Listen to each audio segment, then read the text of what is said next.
멀티플라이어와 디미니셔라는 말이 있습니다. 좀 어려운 말인데 리더십들 중에 이런 얘기를 하는 거예요. 저 사람은 멀티플라이어다, 저 사람은 디미니셔다, 이렇게 이야기합니다. 멀티플라이어라는 것은 상대를 더 돋보이게 하고 탁월하게 만드는 사람을 멀티플라이어라고 합니다. 반대로 디미니셔는요, 상대의 좀 아이디어를 죽이고 에너지를 빼앗는 사람들, 그런 사람들을 디미니셔라고 합니다.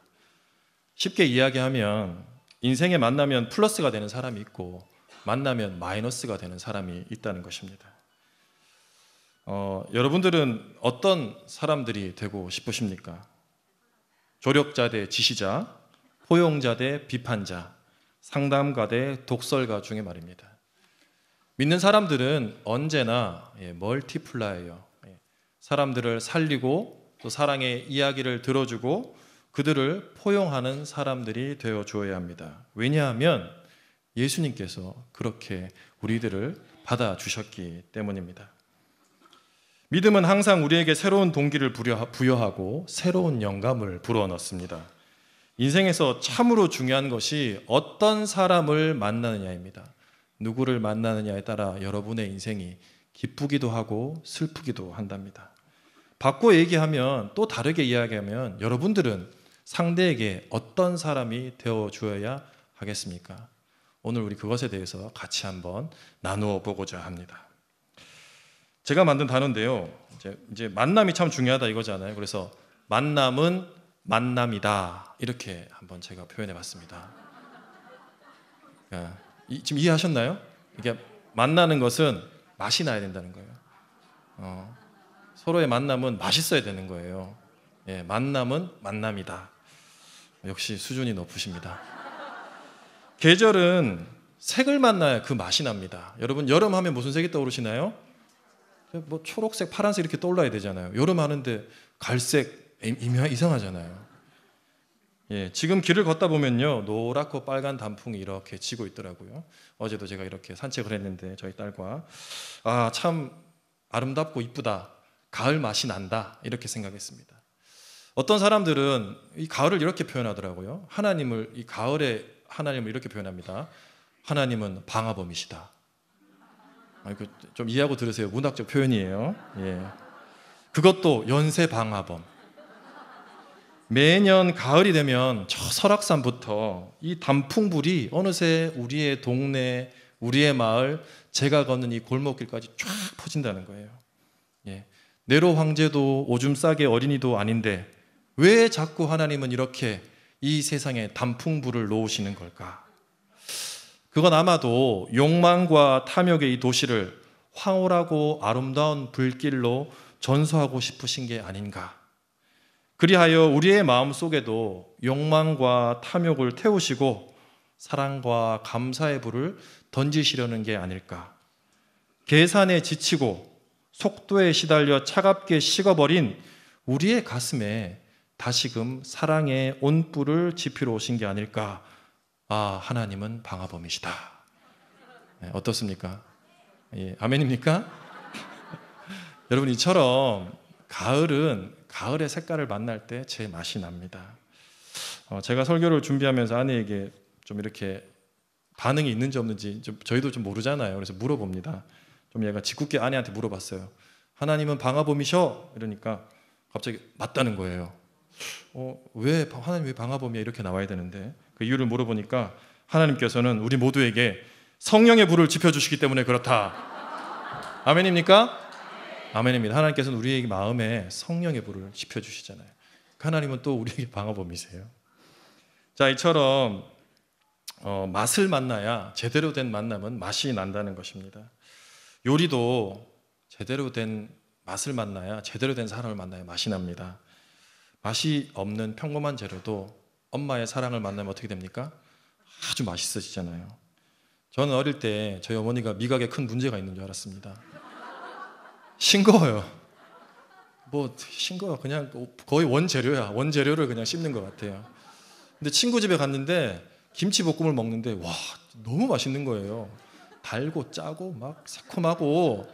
그래서 비법을 물어봤더니 이 마법가루 미원을 조금만 쳐도 그냥 맛이 확 변하더라고요.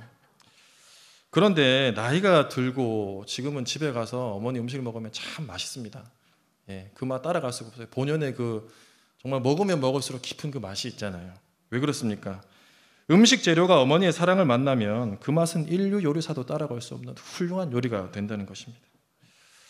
요즘 젊은 주부들은 뭘 잘 만나야 맛이 나는가? 밀키트 집을 잘 만나야 된다는 겁니다.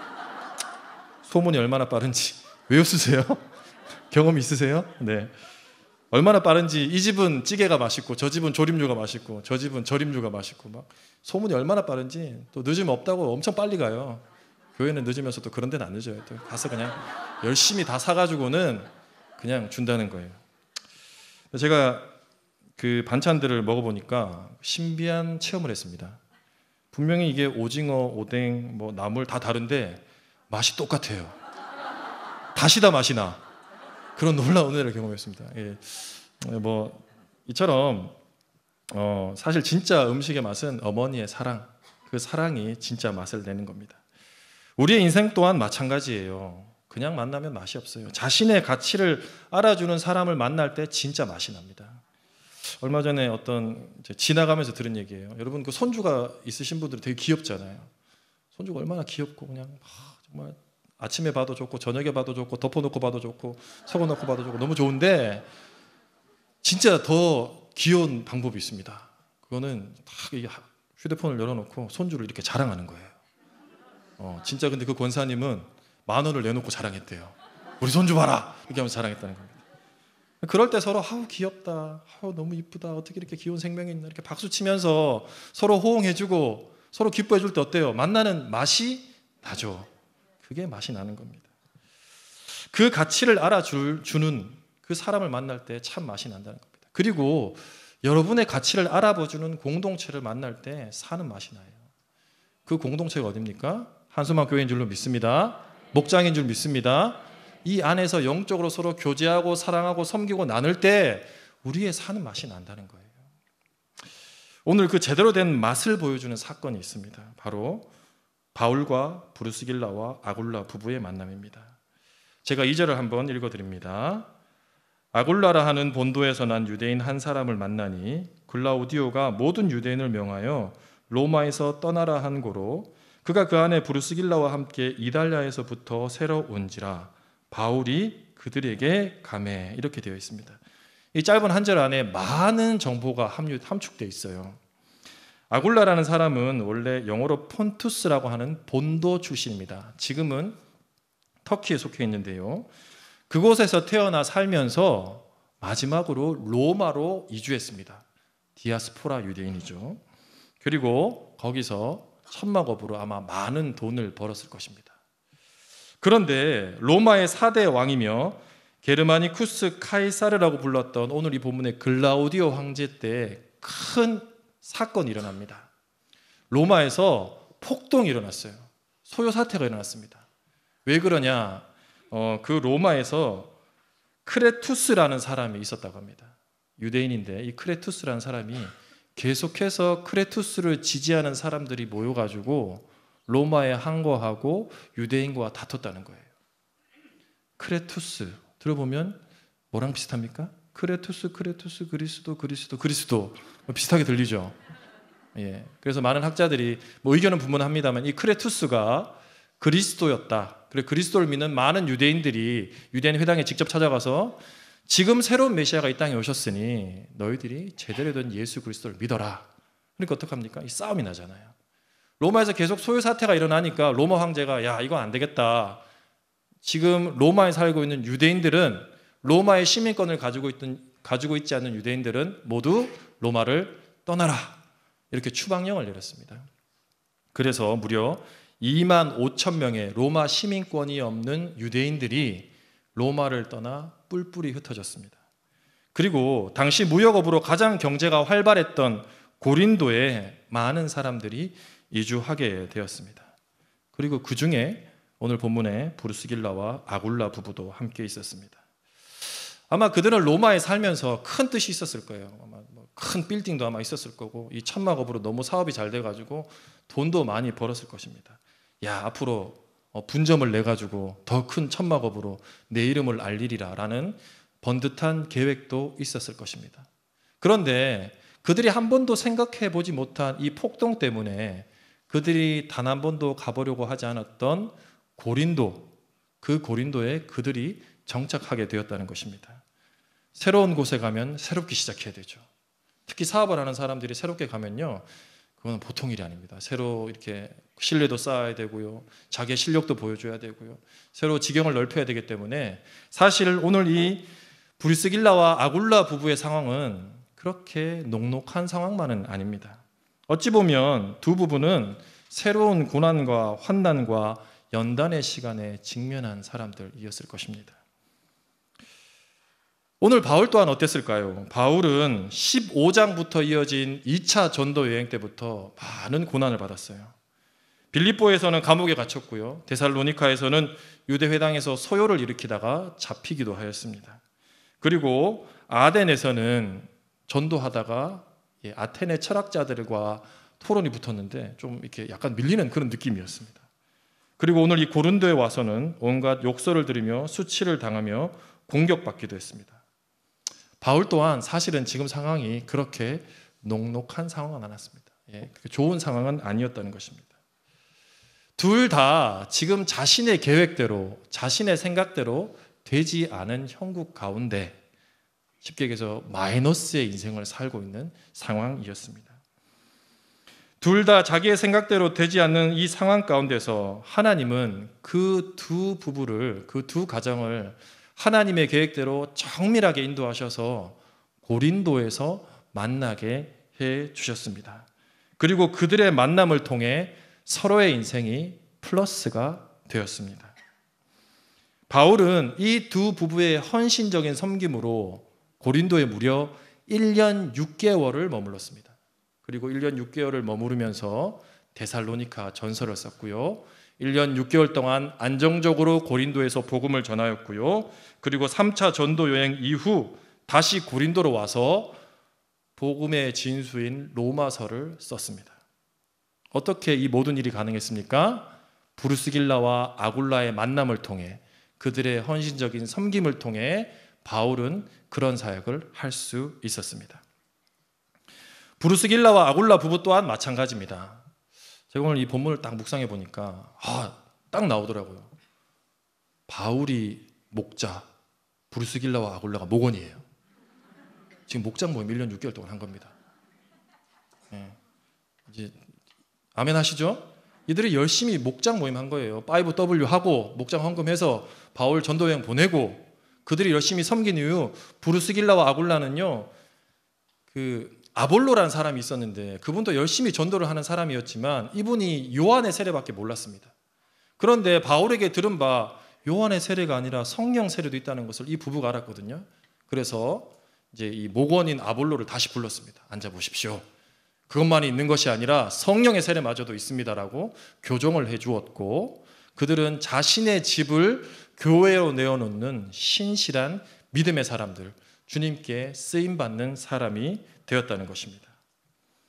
무엇을 이야기합니까? 이들이 전혀 계획하지 않은 절망적인 상황, 마이너스와 같은 상황 가운데서 주님께서는 모든 것을 치밀하게 계획하셔서 이 둘의 만남을 통해 서로가 플러스가 되는 인생을 만들어 주셨다는 것입니다.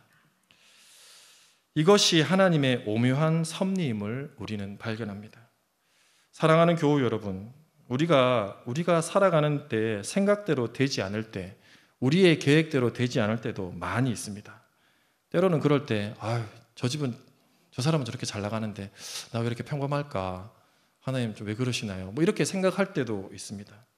그러나 그럴 때일수록 하나님께서는 우리의 인생을 정교하게 인도하시고, 오늘 바울과 브루스길라와 아굴라 부부의 만남처럼 우리의 인생도 새로운 만남을 통해 많은 길을 열어주실 것을 기대하십시다. 예를 들겠습니다. 우리 감사특밤에 제가 참 다 은혜를 받았지만 그 이승재 목사님 때 정말 은혜를 많이 받았습니다. 이승재 목사님께서 중국 그 선교를 하시고 마지막에 그 후원을 얻기 위해서 어디로 갔습니까? 한인교회에 갔잖아요. 한인교회 가서 문 앞에서 하나님, 제가 누군지를 알게 해주시고 제가 이렇게 신실한 사람인 줄 알게 해서 후원금을 잘 얻게 해주십시오. 문을 딱딱 열고 문을 딱 열었는데 세상에 술과 담배를 가르쳐줬던 중고등학교 시절에 그 앉아있으면 안 될 그 사람이 앉아있는 거예요. 어땠습니까? 그 두 사람의 만남을 통해 서로의 인생이 플러스가 되었죠. 이거는 결코 우연이 아니에요. 우연을 가장한 하나님의 치밀한 계획하심입니다. 예, 여러분, 우리 이런 만남을 하나님께 허락하신다는 것입니다. 여러분, 특별히 우리가 만나서 플러스가 된 게 몇 가지 있는데요. 우리가 한소만 교회를 만나서 우리 인생이 플러스가 되었습니다. 왜 그렇느냐? 여러분 지금 마스크를 다 써가지고 아직도 제 얼굴을 모르시는 분이 많으실 거예요. 왜냐? 제가 2019년도에 왔는데 한 3개월 지나고부터 계속 마스크를 썼기 때문에 여기만 다 알아보시는데, 한소만 교회에 와서 여러분들이 어떻게 등록하게 되었고 성도가 되었는지는 제가 일일이 다 알 수는 없습니다. 누군가는 전도로 되신 분도 있고, 어떤 분은 그 감사특보함 21일 계속 나오다 보니까 안 나오니까 허전해서 나왔다는 사람도 있고, 또 어떤 분들은 너무 목사님 말씀이 좋아서 나왔다는 사람도 있습니다. 그런데 여러분 한번 생각해 보세요. 이 주변에 교회가 얼마나 많습니까? 이 주변에 한소만 교회만큼 큰 교회도 많이 있습니다. 그럼에도 불구하고 우리가 이 교회에 나와서 이 교회의 성도가 되고 같은 목장을 하고 같은 예배를 드리고 같은 프로그램을 한다는 것은 하나님께서 우리가 이 교회를 만나도록, 그래야 해서 우리의 인생이 플러스 되도록 하신 것을 믿으시기를 바랍니다. 눈물과 은혜가 있는 예배를 통해서 우리의 신앙이 플러스 되었습니다. 나눔과 감동이 있는 목장을 통해서 우리의 믿음이 플러스가 되었습니다. 비전의 사다리 훈련 프로그램을 통해서 우리의 영성이 플러스가 되었다는 것입니다. 저와 여러분의 인생에 플러스가 되게 하시려고 하나님께서는 이미 창세 전부터 한소만 교회를 준비해 주시고 그리고 우리들을 만나게 해 주셨습니다. 그것이 우리의 머리털까지 세시는 하나님의 섬세한 계획입니다. 자, 우리가 이것을 만약 믿는다면, 이 모든 것을 계획하신 분이 하나님이시라는 것을 믿는다면, 우리는 목장 모임에서, 아니 지금 우리가 만나고 있는 모든 사람을 통해서 하나님께서 협력하여 선을 이루시는 분임을 믿어야 합니다. 왜 우리의 마음과 다 맞는 사람만 있겠습니까? 교회 일을 하다 보면, 목장을 하다 보면, 무슨 사역을 하다 보면 때로는 껄끄럽고 어려운 사람도 있습니다. 그러나 그럴 때라도 교회 공동체는 결코 그런 사람들을 버려서는 안 됩니다. 그런 사람들마저도 주님께서 마음의 끌로 나를 끌어내셔서 모나고 각진 나의 인격과 신앙을 깎으시고 다듬으셔서 더 주님 앞에 온전한 사람으로 세우시려는 주님의 섭리임을 믿어야 합니다. 여러분들의 인생에서 최고의 만남은 무엇입니까? 사랑하는 남편을 만난 것? 그건 아니라고요? 예. 맞잖아요. 아멘. 예, 사랑하는 아내를 만난 것? 그것도 맞습니다. 아니면 좋아하는 요즘 임영웅 씨가 그렇게 인기가 있더라고요. 임영웅 씨를 직접 만난 것? 예, 그런 만남이 최고일 수 있겠지만 무엇보다 우리 인생에서 가장 최고의 만남은 예수님과의 만남일 줄로 믿습니다. 여러분, 예수 믿어서 그 가정 망했다라는 이야기 들어보신 적 있으세요? 저 집 예수 잘 믿어서 폭삭 망했다라는 이야기 들어보신 적 있으세요? 그런 집 있으면 저한테 제가 상을 드리겠습니다. 그런 집이 기적입니다. 일어날 수가 없습니다. 여러분, 예수님을 믿으면요, 우리의 인생은 무조건 플러스입니다. 마이너스의 인생이 플러스 인생으로 변할 줄로 믿습니다. 미국의 한 거리 전도자가 거리에서 전도를 하고 있었습니다. 예수님을 만나면 당신의 삶에 놀라운 변화가 일어납니다. 예수를 믿으십시오 라고 외쳤는데, 그때 공교롭게도 그 길을 걸어가고 있던 미국에서 무신론으로 제일 똑똑한 사람이 그 길을 걸어갔어요. 그 사람이 볼 때는 이게 참 말도 안 되는 얘기거든요. 그래서 그 사람한테 이 얘기했습니다. 전도자 양반, 내일 이 시간에 여기 다시 나오십시오. 내가 이 하나님이 계시다는 게 왜 거짓말인지, 왜 무신론이 진짜인지 내가 과학적으로 아주 정밀하게 알려드리겠습니다. 내일 나랑 이 시간에 토론을 하십시다. 그 얘기를 딱 듣던 전도자가 이렇게 얘기했습니다. 좋습니다. 너무 좋은 제안입니다. 내일 이 시간 우리 다 같이 토론합시다. 그런데 조건이 하나 있습니다. 당신이 믿는 그 무신론 때문에 인생이 변화된 사람이 있다면 10명만 데리고 오십시오. 당신이 믿는 그 무신론 때문에 생의 의미를 되찾고 당신이 믿는 무신론 때문에 온갖 질병과 마약과 우울증에서 벗어난 사람이 있다면 데리고 오십시오. 당신이 믿는 그 무신론이 있다는 진리를 발견하고 세계를 섬기고 봉사하겠다는 사람이 있다면 데려오십시오. 대신 나는 예수님을 만나서 새로운 희망을 찾고 예수님을 만나서 온갖 병에서 벗어나며 예수님을 만나서 새로운 삶을 찾고 예수님을 만나서 세계를 섬기고 봉사하겠다는 사람 100명을 데려오겠습니다. 그 무신론자는 조용히 자리를 떠났습니다. 무엇입니까? 예수님을 만나면 우리의 인생이 플러스 된다는 것입니다. 예수님을 만나면 우리가 얼마나 소중한 존재인지를 깨닫습니다. 예수님을 만나면 진정한 사랑이 무엇인지를 깨달아요. 예수님을 만나면 이 땅의 삶의 전부가 아니라 하늘에 소망이 있다는 것을 알게 됩니다. 예수님을 만나면 내 속에 짊어지고 있던 무거운 죄의 짐들을 벗어버릴 수 있다는 것을 알게 됩니다. 예수님을 만나면 말입니다. 오늘 이 시간 우리가 더 깊이 예수님을 만나시기를 축원합니다. 예수님을 만나면 정말 맛있는 인생이 돼요. 예수님을 만나면 내 인생에 플러스가 된다는 것입니다. 사랑하는 교우 여러분, 예수님이처럼 예수님은 우리의 인생의 플러스가 되시려고 저 높은 보좌에서 이 낮고 낮은 땅까지 친히 내려오셨습니다. 우리 모두가 그 사랑을 받은 자들임을 오늘 우리는 고백하지 않을 수 없습니다. 그렇다면 오늘 제목처럼 우리들 또한 누군가의 만나면 플러스가 되는 사람이 되기를 소망합니다. 주변에 누군가의 인생에 플러스가 되기 위한 삶을 살기 위해서는요, 조금 이상한 게 있습니다. 이게 참 묘한 건데, 때로는 우리의 것을 빼야 됩니다. 나누어야 됩니다. 시간도 나누고, 돈도 나누고, 물질도 나누고, 마음도 나누고, 내 차도 나눠줘야 되고, 집도 나눠줘야 되고, 다 빼줘야 돼요. 그러네, 세상의 공식대로라면요, 내가 뺀 만큼 내 몫은 줄어듭니다. 그런데 신기하게도 하나님의 공식은 그와 같지 않습니다. 복음서에는 오병이어의 기적 사건이 나옵니다.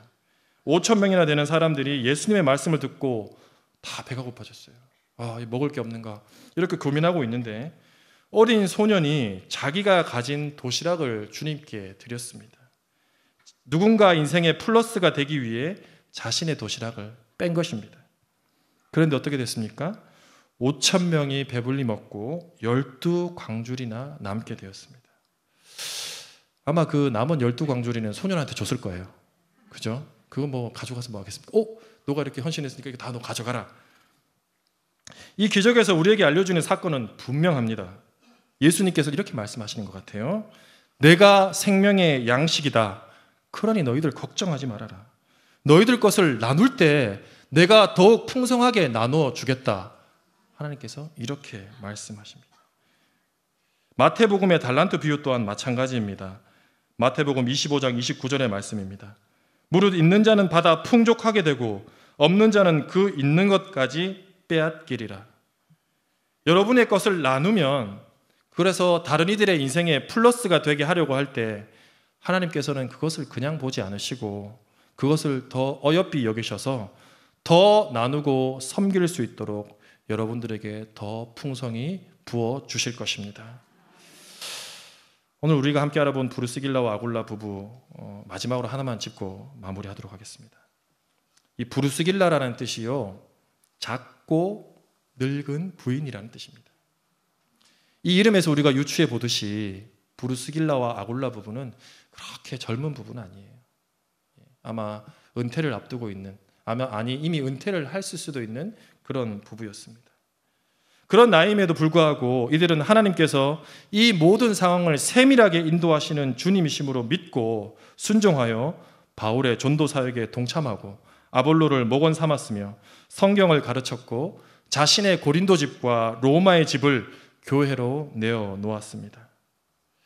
나이가 든 작은 노 부인과 남편인 브루스길라와 아굴라에게는 결코 쉬운 사역은 아니었습니다. 그럼에도 그들은 주님을 위해, 또한 또 다른 이들의 인생의 플러스를 위해 과감히 자신을 주님께 헌신했습니다. 그 결과 그로 인해 그 늙은 노 부부는 성경에 자신의 이름이 영원히 기록되었습니다. 이처럼 그리고 그 이야기를 읽을 때마다 우리들은 그들의 신앙의 모범으로 삼게 됩니다. 이처럼 우리가 후세에 남겨줄 수 있는 것은 어마어마한 양의 돈이나 건물이 아닙니다. 그것은 2대나 3대가 되면 다 사라집니다. 후대에 남겨줄 수 있는 최고의 선물은 바로 이처럼 바른 신앙과 삶을 통해 진리의 본이 되어주는 것입니다. 그것만이 여러분들이 이 땅에서 영원히 남기고 갈 수 있는 것입니다. 만나면 플러스가 되는 사람, 우리 모두가 그런 사람이 되기를 주님의 이름으로 간절히 빕니다. 기도하시겠습니다. 사랑의 하나님, 죽을 수밖에 없는 우리 인생 속에 찾아와 주셔서 우리의 인생을 더 풍성하게, 더 플러스 시켜주셔서 감사드립니다. 소명을 발견하게 하시고 천국의 소망을 발견하게 하신 하나님께 감사를 드립니다. 주님, 받은 은혜를 다른 이들에게도 나누게 하시고, 주님, 오늘 주님께서 우리에게 할 일을 더 기대케 하여 주옵소서. 풍성한 결실을 맺는 것처럼 우리도 우리가 가진 작은 것들을 내어놓을 수 있는 믿음을 허락하여 주시고, 하나님을 만나, 예수님을 만나 플러스의 인생 사는 우리들 되게 하여 주옵소서. 예수님의 이름으로 기도합니다. 아멘.